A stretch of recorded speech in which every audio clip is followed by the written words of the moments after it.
Pregnancy date expect ചെയ്യുന്നതിന് 10 ആഴ്ചയ്ക്ക് മുന്നേ തൻ്റെ എംപ്ലോയറിനോട് ഈ കാര്യം ഒഫീഷ്യലായി റിട്ടേണായി കമ്മ്യൂണിക്കേറ്റ് ചെയ്യേണ്ടതായിട്ടുണ്ട്. 3 മാസത്തിൽ താഴെ പ്രായമുള്ള കുട്ടികളെ ദത്തെടുക്കുന്ന സ്ത്രീ ജീവനക്കാരും ഈ മെറ്റേണിറ്റി ബെനിഫിറ്റ് ആക്ട് പ്രകാരമുള്ള ബെനിഫിറ്റ്സിന് അർഹരാണ്. Maternity benefit act 1961. Maternity benefit act ഒരു സോഷ്യൽ സെക്യൂരിറ്റി ആക്റ്റാണ്. ഡിഗ്നിറ്റി ഓഫ് മദർഹുഡ് എന്നതാണ് ഈ ആക്ടിൻ്റെ ആശയം തന്നെ. ആരൊക്കെയാണ് ഈ ആക്ടിൻ്റെ ബെനിഫിഷ്യറീസ് എന്ന് പറയുന്നത്? ഒരു ഫാക്ടറിയിലോ മൈനിലോ ഷോപ്പിലോ അതല്ലെങ്കിൽ എനി പബ്ലിക് ഓർ പ്രൈവറ്റ് അണ്ടർടേക്കിങ്ങിൽ വർക്ക് ചെയ്യുന്ന വിമൻസ് എല്ലാവരും തന്നെ ഈ ആക്ടിൻ്റെ ബെനിഫിഷ്യറീസ് ആണ്. പ്രഗ്നൻസി ടൈമിലും ഡെലിവറി ടൈമിലും കൂടാതെ അതുമായി ബന്ധപ്പെട്ട മിസ്കാരേജ് പോലെയുള്ള സാഹചര്യങ്ങളിലും സ്ത്രീ തൊഴിലാളികളുടെ സുരക്ഷ ഉറപ്പാക്കുക എന്നതാണ് ഈ ആക്ടിൻ്റെ ലക്ഷ്യം. 1961 ഈ ആക്ട് നിലവിൽ വന്നതെങ്കിലും 2017 അമെൻമെൻറ്റോടു കൂടിയാണ് ഈ ആക്ടിൽ കുറച്ചുകൂടി വിപ്ലവകരമായ മാറ്റങ്ങൾക്ക് തുടക്കമിടുന്നത്.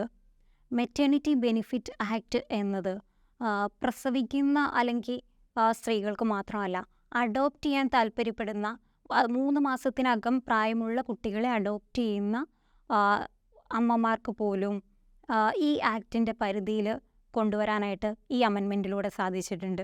10 അതിലധികമോ സ്ത്രീ ജീവനക്കാർ ജോലി ചെയ്യുന്ന സ്ഥാപനങ്ങളിൽ ഈ മെറ്റേണിറ്റി ബെനിഫിറ്റ് ആക്ട് നിർബന്ധമായും നടപ്പിലാക്കേണ്ടതാണ്. ഒരു വനിതാ ജീവനക്കാരി എപ്പോഴാണ് മെറ്റേണിറ്റി ബെനിഫിറ്റ് ആക്ട് പ്രകാരമുള്ള ബെനിഫിറ്റ്സിന് അർഹയാവുക? കഴിഞ്ഞ 12 മാസ കാലയളവിൽ മിനിമം 80 ദിവസമെങ്കിലും തൻ്റെ തൊഴിൽ സ്ഥാപനത്തിൽ ജോലി ചെയ്തിട്ടുള്ള ജീവനക്കാരി ഈ ആക്ട് പ്രകാരമുള്ള ബെനിഫിറ്റ്സിന് അർഹയാണ്. പ്രഗ്നൻസി ഡേറ്റ് എക്സ്പെക്റ്റ് ചെയ്യുന്നതിന് 10 ആഴ്ചയ്ക്ക് മുന്നേ തൻ്റെ എംപ്ലോയറിനോട് ഈ കാര്യം ഒഫീഷ്യലായി റിട്ടേണായി കമ്മ്യൂണിക്കേറ്റ് ചെയ്യേണ്ടതായിട്ടുണ്ട്. ഇത്തരത്തിലൊരു കമ്മ്യൂണിക്കേഷൻ നടന്നതിന് ശേഷം എംപ്ലോയർ ആ എംപ്ലോയിനെ കൊണ്ട് വളരെ ലൈറ്റായിട്ടുള്ള ജോലികൾ മാത്രമേ ചെയ്യിപ്പിക്കാവൂ. പ്രഗ്നൻസി ഡേറ്റിന് 7 ആഴ്ച മുൻപ് തന്നെ തൻ്റെ എംപ്ലോയറിനെ മെറ്റേണിറ്റി ലീവിന് പോവുകയാണെന്ന വിവരം അറിയിച്ചിരിക്കണം. 2017 അമെൻമെൻറ്റിന് ശേഷം മെറ്റേണിറ്റി ലീവ് പീരീഡ് എന്ന് പറയുന്നത് 26 ആഴ്ച കാലയളവാണ്. ഈ 26 ആഴ്ചയിൽ 8 ആഴ്ച പ്രസവത്തിന് മുന്നേയും ബാക്കി 18 ആഴ്ച പ്രസവത്തിന് ശേഷവുമാണ് ആക്റ്റിൽ പറഞ്ഞിരിക്കുന്നത്. ഈ കാലയളവ് എന്ന് പറയുന്നത് ശമ്പളത്തോടു കൂടിയ അവധിയാണ്. എന്നാൽ പലപ്പോഴും പല സ്ഥാപനങ്ങളിലും എംപ്ലോയീസ് മെറ്റേണിറ്റി ലീവ് പീരീഡിലെ ശമ്പളം ബേസിക് പേയിൽ ഒതുക്കുന്നതായിട്ട് നാം കാണാറുണ്ട്. ഇത് യഥാർത്ഥത്തിൽ സംഭവിക്കുന്നത് ഈ വുമൻ വർക്കേഴ്സിന് ഇതിനെപ്പറ്റി വ്യക്തമായ ധാരണയില്ലാത്തത് തൊഴിലുടമകൾ ചൂഷണം ചെയ്യുന്നതിൻ്റെ പരിണത ഫലമായിട്ടാണ്. 2 അതിലധികമോ കുട്ടികളുള്ള വിമൻ വർക്കേഴ്സിന് 12 ആഴ്ചകൾ മാത്രമേ മെറ്റേണിറ്റി ലീവായിട്ട് അനുവദിക്കുകയുള്ളൂ.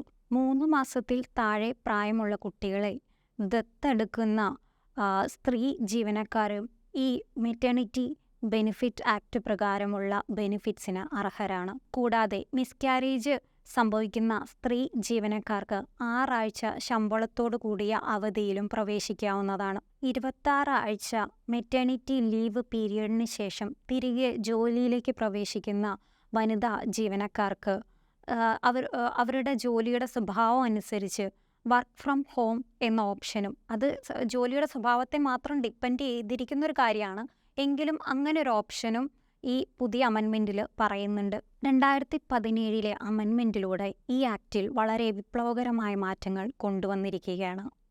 50 അതിലധികമോ തൊഴിലാളികൾ വർക്ക് ചെയ്യുന്ന തൊഴിലിടത്തിൽ തൊഴിലുടമ നിർബന്ധമായിട്ടും ഒരു ക്രഷ് യൂണിറ്റ് അവിടെ ഉണ്ടായിരിക്കേണ്ടതാണ്. അതോടൊപ്പം തന്നെ ഈ ചില സ്ത്രീകൾക്ക് തങ്ങളുടെ കുട്ടികളെ കൂടി ജോലി സ്ഥലത്ത് കൊണ്ടുവരേണ്ടതായ സാഹചര്യമുള്ളവരുണ്ടായിരിക്കും. അത്തരം ജീവനക്കാർക്ക് ഒരു നേഴ്സിംഗ് ബ്രേക്ക് പോലെയുള്ള സംവിധാനങ്ങളും തൊഴിലുടമ പ്രൊവൈഡ് ചെയ്യേണ്ടതായിട്ട് വരും.